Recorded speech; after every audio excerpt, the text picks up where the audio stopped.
About those pens. So, on the timeline here, we'll just get the highlights of it here. Excuse me. Your face was too good. It was open. You got eye protection, man. It was sheer Did you get a pen? horror. We need a second pen. I'm just making sure it opens. Okay. Yeah. We've had a few of them that are less than cooperative. Reliable. Good catch. All right, so on this timeline, I have the lifespans of Aaron and Moses written in there. And we have when Caleb was born, but we don't know how old he was when he died, but we know he made it a solid 85 years. And we start off on the left-hand side there with the Israel in Egypt for a period of 215 years. And I believe in a previous week we talked about the short sojourn versus the long sojourn chronology. So this is the short version of it. And then in James Ussher's chronology, he calculated that the Israelites left Egypt in 1491 BC. And that is the initiation of the 40-year period of the Exodus, which means that the conquest began 40 years later in 1451. Now, if you remember, in the Exodus, there's only 3 out of 40 years that have any events recorded in them specifically. The first year, the second year, and the 40th year. So there's 37 years of silence in the middle of there, where people just simply became carcasses in the wilderness. The conquest lasts about 7 years, and they make all the tribal allotments, and then a generation dies in peace, and then we start into the period of the judges. And the way I have it represented on the timeline is a white period on the line is a period of rest and peace, and the dark period, or the dark spots on the timeline, are when they were under the subjugation of another people. And it indicates who they were under the power of and for how long, and then when a judge defeated them and delivered Israel. And that is James Ussher's rendition of that chronology. And I'll show you another timeline on that next week, and we'll elaborate on that a little bit more thoroughly.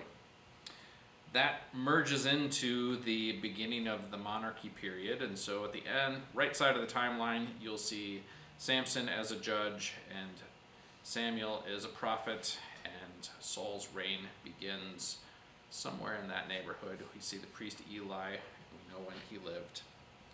And just on the bottom there, not out of the scripture, but out of secular histories, there are some records of the ancient Assyrian Empire. And this is what James Ussher records there.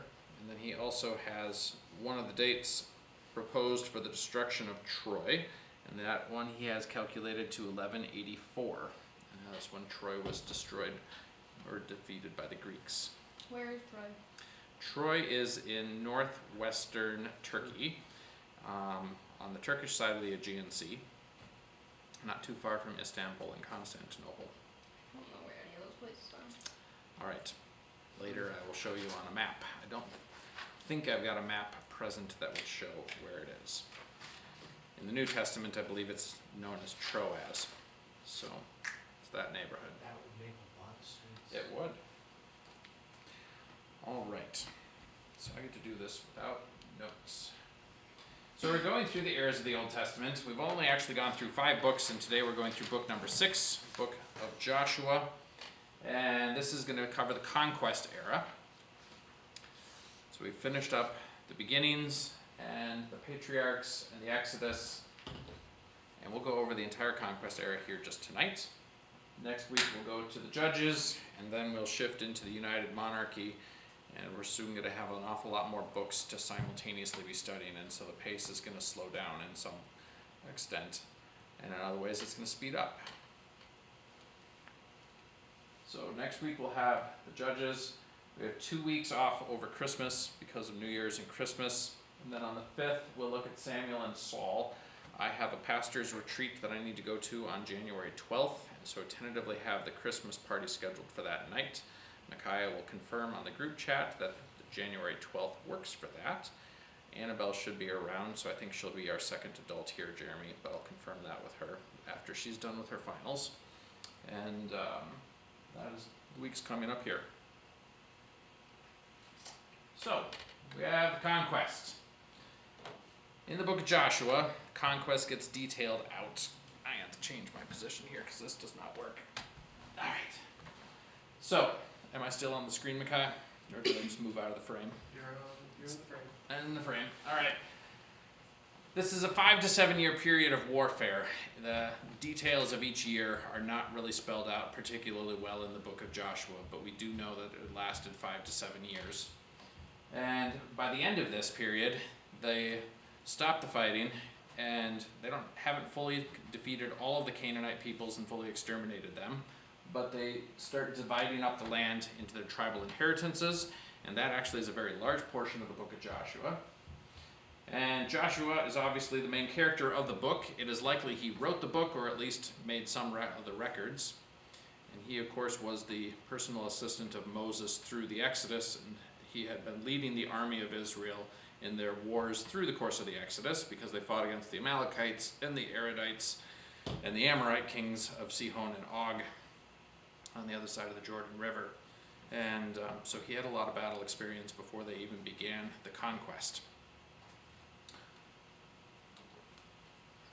They also had a seasoned army then too. Yep, they had a seasoned army before they launched in that had taken down giants, and so they were confident.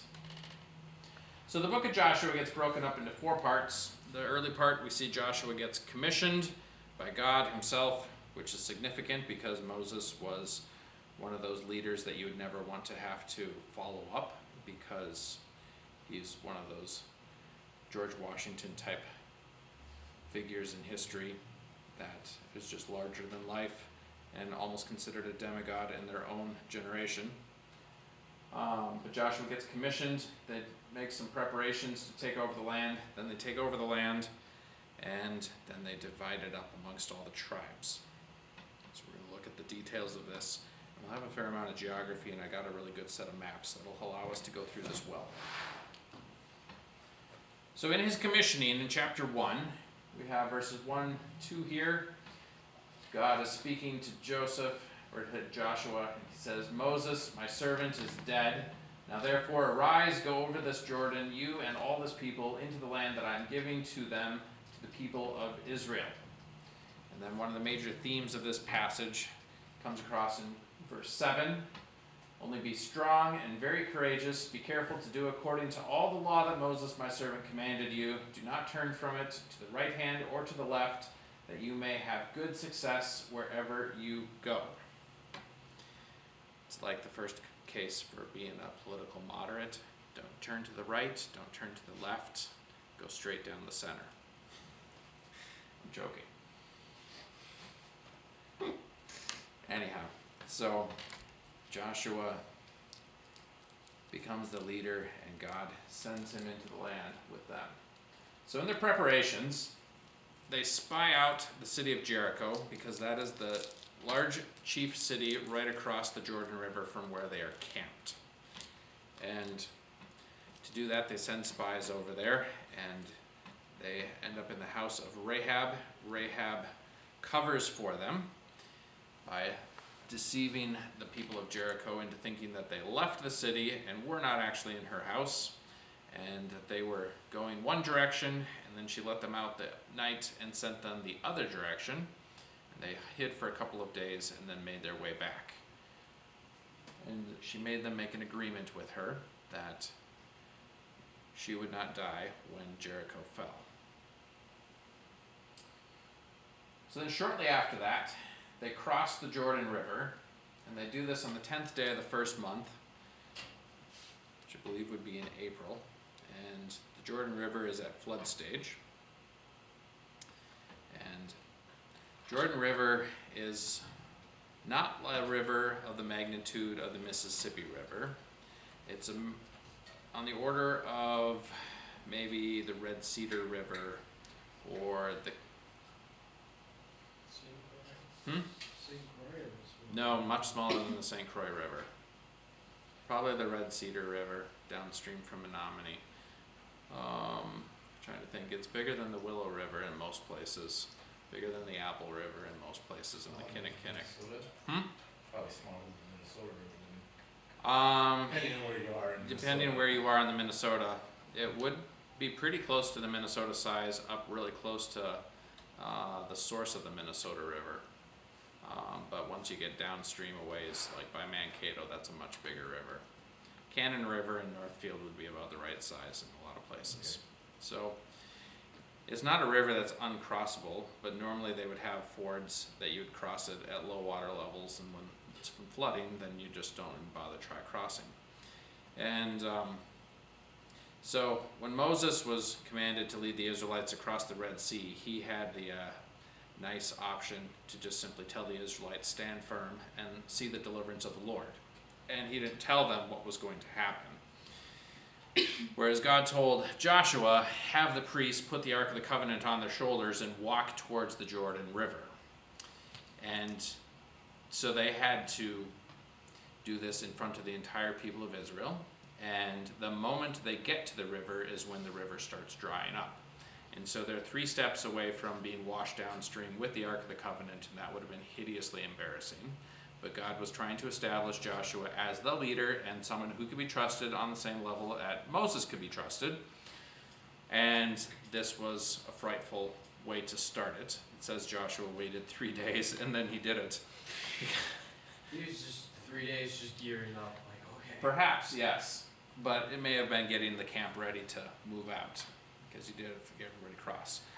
So the river piles up in a heap upstream at a location that is identified in the scriptures, but I couldn't tell you where it's at on the map. It is thought that there may have been a localized landslide of some sort that dammed up the river, that allowed them to cross. If that was a more natural execution rather than God just piling up the water with no natural dam to keep it there. But it worked really well. And they were able to cross over on dry ground, and when they got done, then the water came back and started flowing through again. And this terrified the Canaanites, because who crosses that river on dry ground in flood season?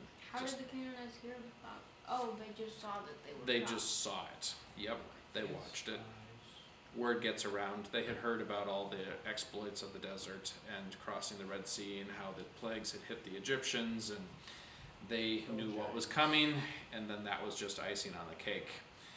The river just dried up in front of them because their God dried it up, and they crossed over.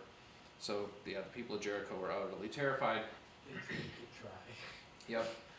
That's what the Persians would do later, but I know.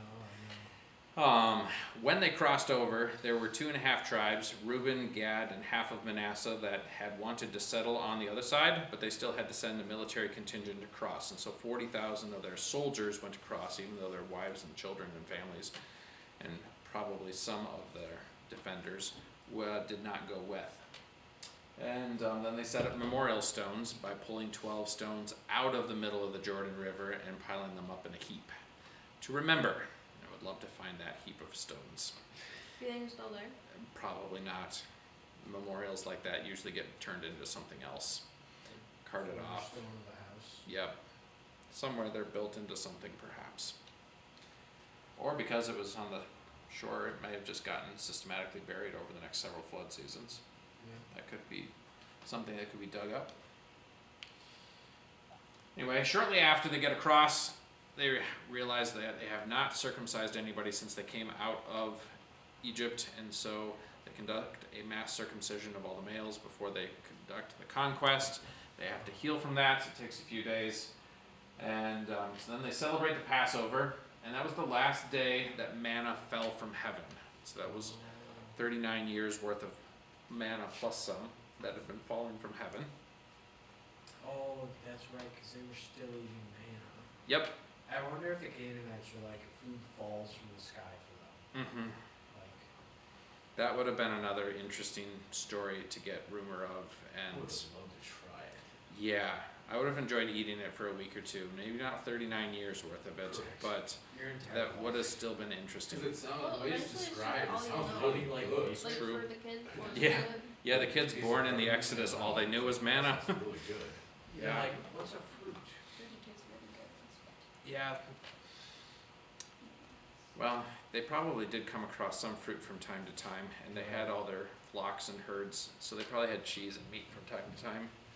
Yeah. There was quail Didn't they occasionally. have to relearn how to cook though? Wait, so if they They became would have had to learn how to cook other stuff. So yeah, they get grain from the land and they roast it. And I've always been like, who roasts grain? people who don't know how to make bread. Yep, people that don't know how to make bread roast Wait, grain.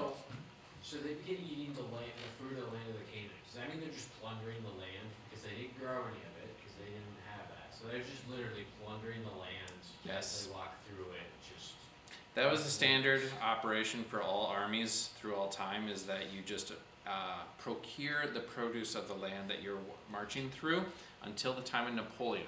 Every army had to send out foraging parties to raid all the villages and settlements and farms to grab whatever they harvested the previous year and had on hand to feed the army. And so this was standard operating procedure that the Israelites were doing by just simply eating what they found in the land that they had just landed into.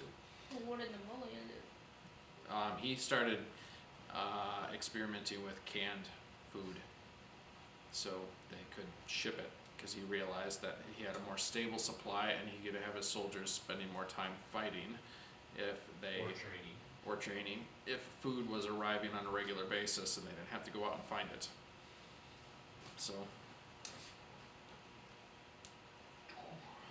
let's see. So first thing is they have to conquer Jericho, and this is elaborated very well in the book of Joshua. So the instructions come from God. They're supposed to march around Jericho once for 6 days, and then on the 7th day they march around Jericho 7 times on the 7th day. So they actually marched around Jericho on the Sabbath. Yes, good point. I don't know that the 7th day was the Sabbath actually. They marched around the city on the Sabbath. On the Sabbath though, yeah. That's kind of major. That is very significant. The one thing you'll notice about the Israelites is they have no compunction about fighting a war on a Sabbath or a holiday.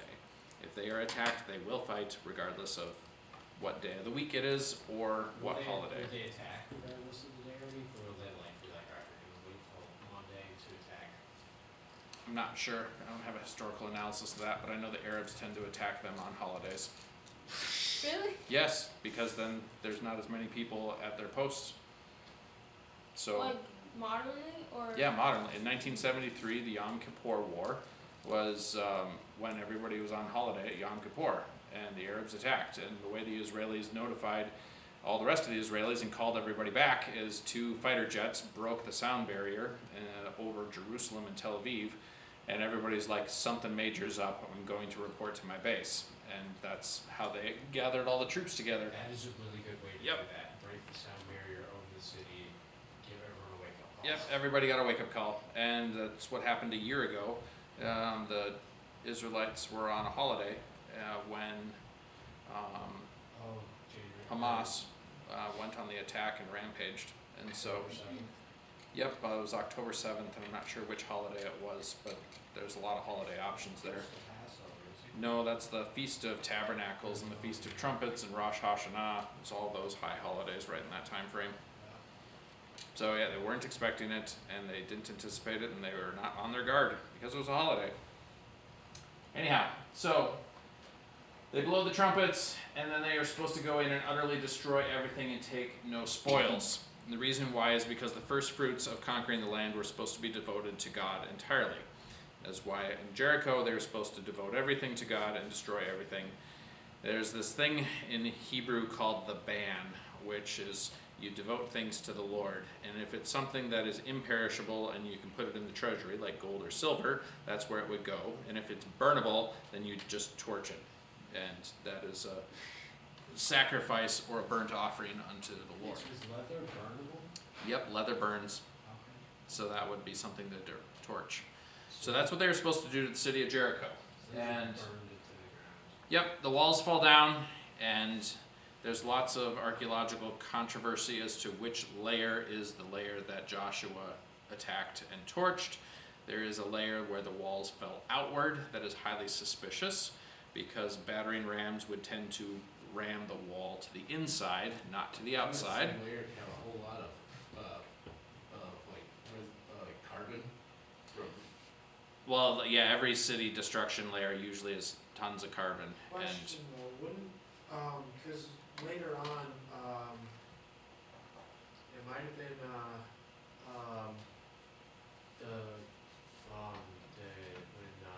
Absalom, that whole episode, I'm pretty sure they mentioned tearing down a city's walls with ropes. Wouldn't that also have the walls falling out with? Possibly. Okay.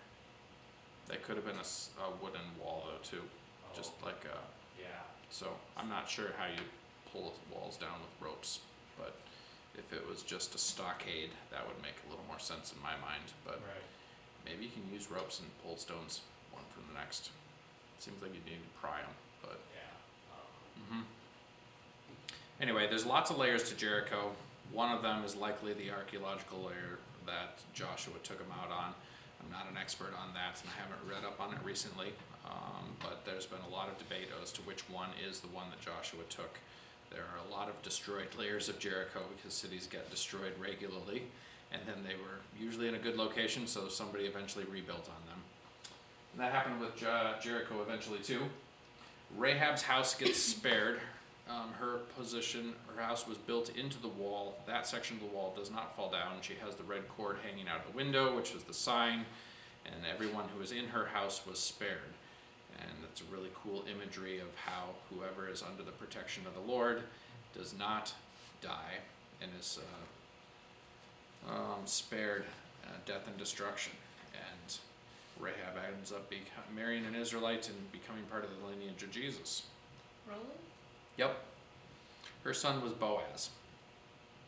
Boaz married Ruth, Ruth. right? Yep. And then they had, like, grandchildren or great-grandchildren. Obed, and then Jesse, and then David. And then from Mhm. David, it's straight to Jesus. Yep. So, Rahab is a great story of redemption and restoration, somebody who fears the Lord even though they're not an Israelite. So Ai is another story. It's a small little village compared to Jericho, and so the spies say we don't need to send the whole army, just a small contingent of it. And they send a small contingent, they get pushed back by the people of Ai. But the reason for it, the defeat, is not because it was too small of a group, but rather because of the sin in the army. And so they discovered that Achan had not followed the instructions of the Lord. He had taken a cloak from Babylonia that he found in somebody's house and a wedge of gold and had hidden that away in his tent. So they go and cover that. They stone Achan. He dies for his sin along with his household. And then they go attack Ai again, and this time they bring up the entire army. And it is a vicious military maneuver that Joshua pulls off. He sends a large division of 25,000 men to wait in a ravine on the far side of the city, while the main contingent of the army is facing them from one direction. And so then, when the men of Ai come out of the city, they face the main contingent of the army of Israel. The army of Israel starts retreating to draw them well out of the city. After losing a couple casualties. Yep. Well, maybe they didn't have any casualties that battle. 36 in the first, and then the ambush gets triggered. They burn the city, and then they sandwich the army of Ai between two military forces, and there were no survivors.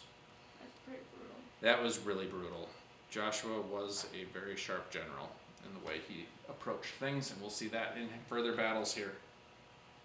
You probably had white hair by this time, too. Yeah, he probably did, because That's he weird. would have You never been think about it that way. pretty He's like up there. 75, 80. One of the few over the age of 60. I think him and Caleb were the only two men over the age of 60, actually.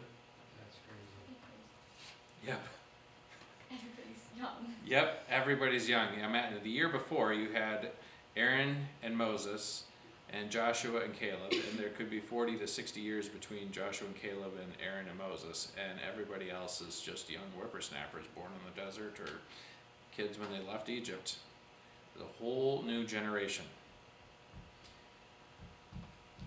Alright, so after this, there's a specific commandment in the book of Deuteronomy that the Israelites then go and fulfill. And 6 tribes stand on the mount of Ebal, and the other 6 tribes stand on the mount of Gerizim. And they're facing each other, and one set of them proclaims all the blessings for following the law of Moses, and the other group of 6 of them proclaim all of the curses that will befall the people if they do not follow And so this is in Deuteronomy 27 and 28, which I do not believe is in the readings. Nope. Nope. And they fulfill this stipulation in the law. It was even recorded as to where they should do it. And they fulfill that right after defeating Ai.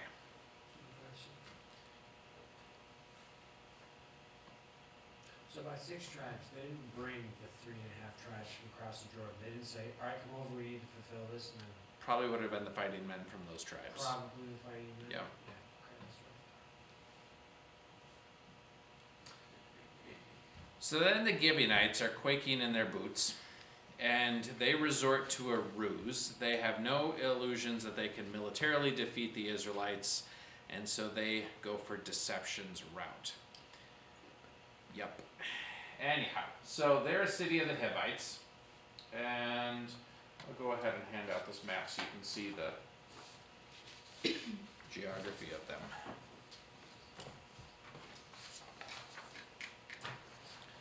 We'll be referencing this again here really shortly anyway.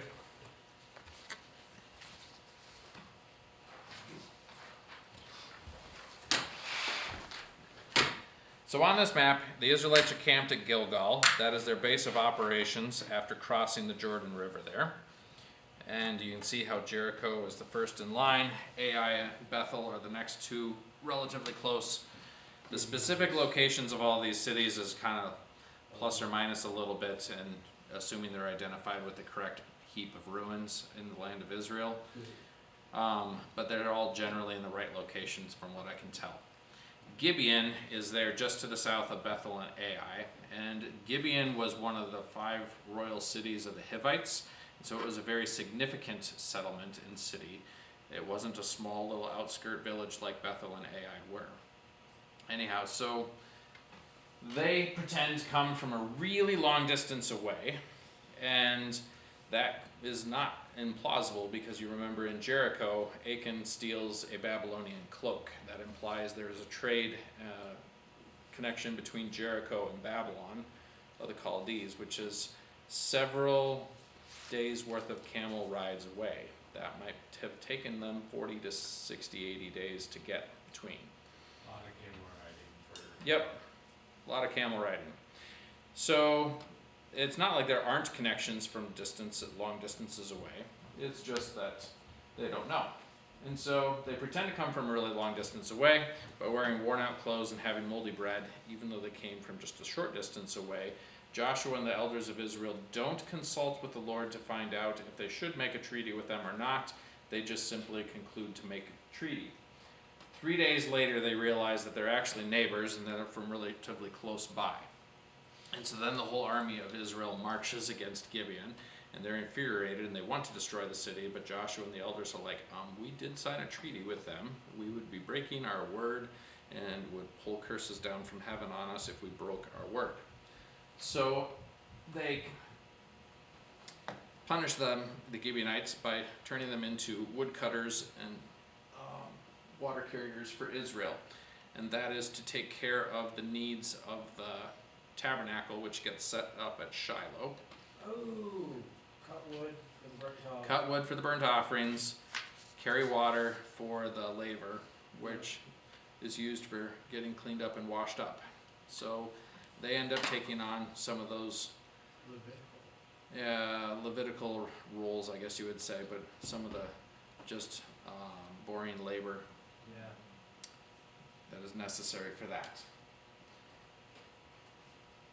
They're still around a long time later in the days of the kings, and in Solomon's reign they become the forced labor for building the temple actually. They're stonecutters and carpenters in his day. And there was still 150-some thousand of them, and that would be just the men working. So they were not an insignificant number of people. They end up living alongside Israel as second-class citizens for a fairly long time.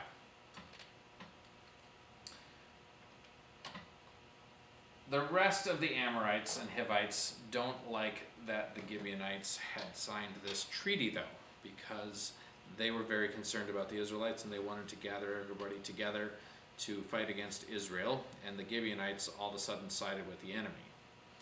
So, the other 5 cities down here, Jerusalem, Hebron, Jarmuth, Lachish, and Eglon, they gather together and they go and attack Gibeon, not the Israelites, because they are going to try and pull Gibeon back onto their side against the Israelites. So the Gibeonites send word to Israel at Gilgal, and Joshua marches through the night, which is a very difficult maneuver to pull off, but it gives you the element of surprise, because scouting reports don't usually come in through the night because everybody has a harder time moving. And so to suddenly discover that you have an army that you thought was 30 miles away right on your doorstep the next morning is cause for a lot of alarm. And catches the Amorites by surprise, and the battle starts. And on this map here you can see how it progresses. It starts by Gibeon, and the battle starts pushing them off to the west. And let's see.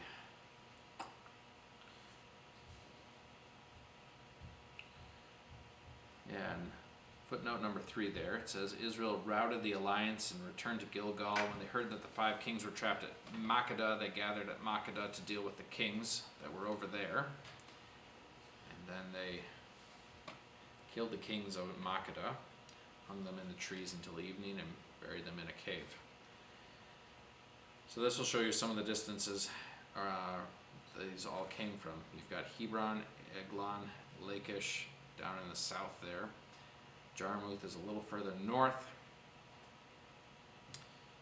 And after all these kings in this army is defeated, there's a major campaign that goes on.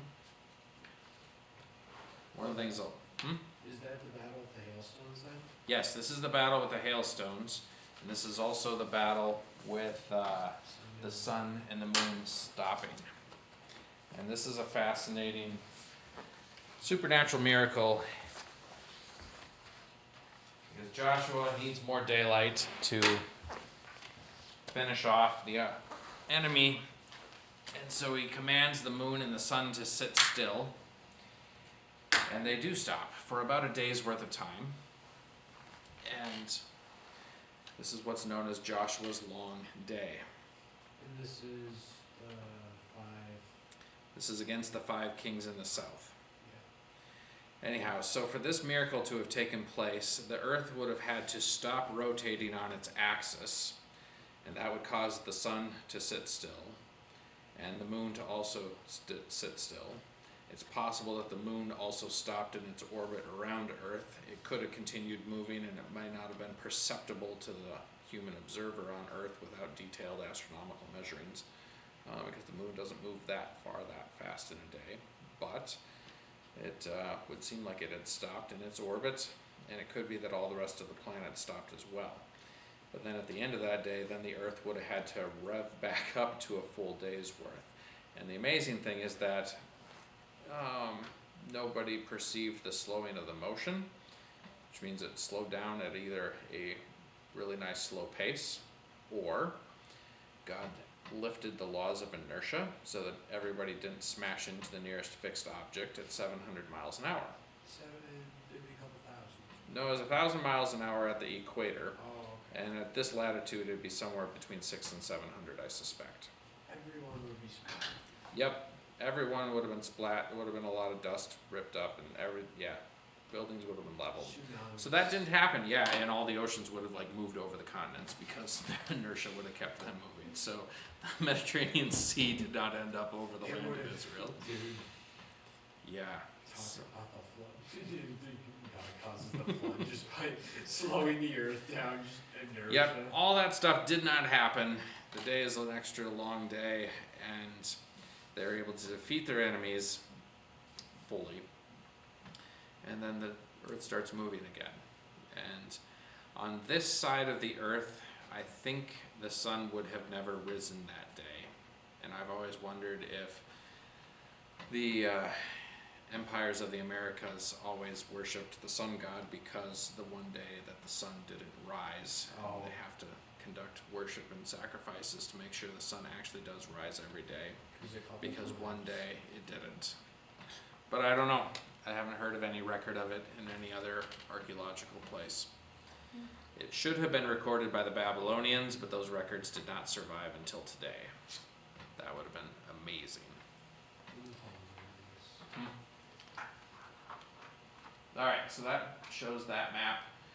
After those kings are all defeated, they launch a campaign against all kinds of these cities here. And so they take out Makkedah, Libnah, Lachish, and another king comes out from Gezer, and he's defeated at Lachish. Eglon, Hebron, and Debir, they all fall as well. And that is detailed out on this map here. It shows how the army moved across the southern part of the land. Yeah, I already gave that one to you? I got a lot of maps today. Okay, so that one's already been handed out. So that is how that campaign resolves. And this ends up becoming the land of Judah and Simeon later. And so they take this section of the land of Canaan first. Then an alliance forms amongst a whole bunch of the northern kings. And the amount of time between the southern campaign and the northern campaign is challenging to figure out, because there's only 2 campaigns that are listed in 7 years of conflict. But the northern campaign gets mentioned second. Go ahead and hand out this map. So it's possible that they took 7 years to record minutes from the release campaign and, Mop-up operations. yeah. Hard to say. I suspect that a lot of the details of what actually took place in the conquest are just lost to history and not really recorded. And you have all of the management of where the tribe's getting their food from for this year and the next year, and grazing land, and just lots of stuff to do. So the northern campaign starts off with another king trying to gather all the forces around him to gather together against the Israelites as well. And this is Jabin, the king of Hazor. This is a city in the northern part of Israel that has been dug out and excavated quite frequently and substantially. And so they are pretty confident they found the lair that Joshua raised the city in, actually.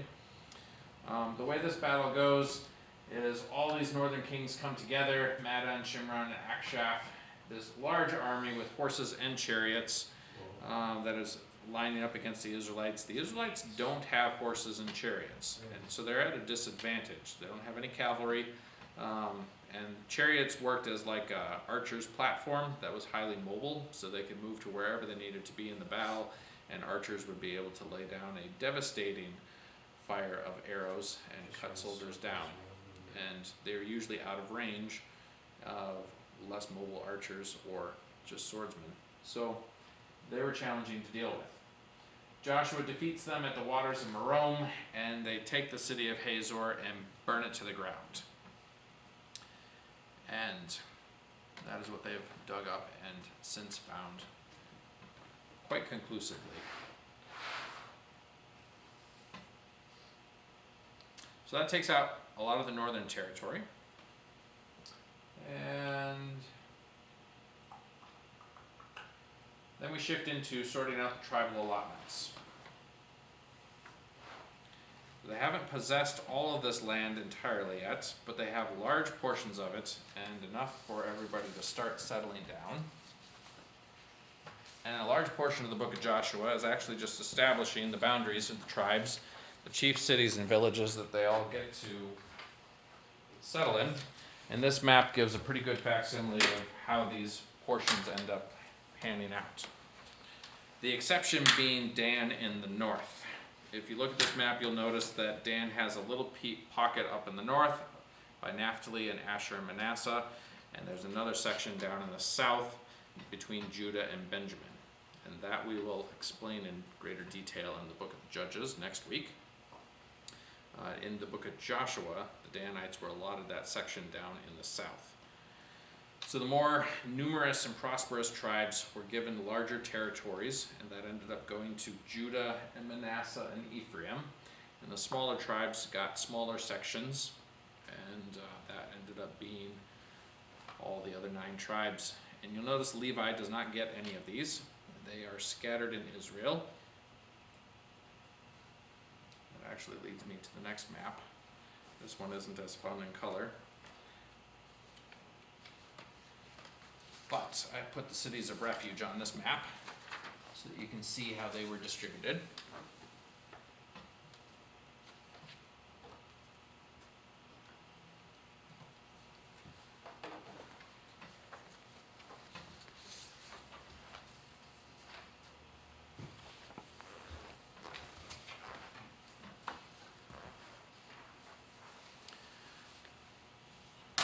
So on these maps, a few of the things to point out. You have Shiloh in the land of Ephraim, or in the allotment of Ephraim there. And that is where the tabernacle gets set up, and it is the center of worship for the entire period of the Judges, and actually through the reign of Saul, and it's during David's reign that it starts shifting. It isn't until the reign of Solomon that worship in the land of Israel shifts from Shiloh down to Jerusalem. And then one of the prophets, either Isaiah or Jeremiah, references Shiloh as being a ruin in his day. And everybody knew about how it used to be the center of worship, and no, it was no longer.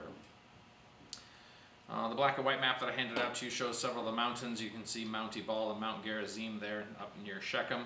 That is where they did the curses and the blessings. Let's see here. Has some of the rivers.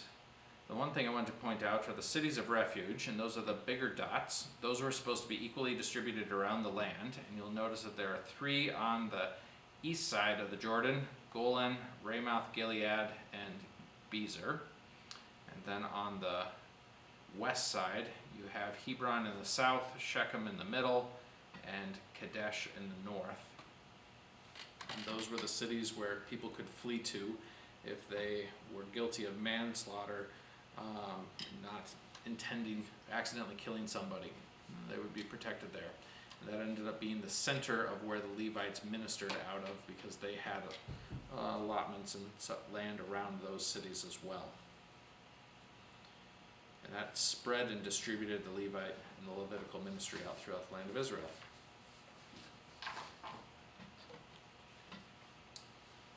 Let's see here. I think it covers all that geography.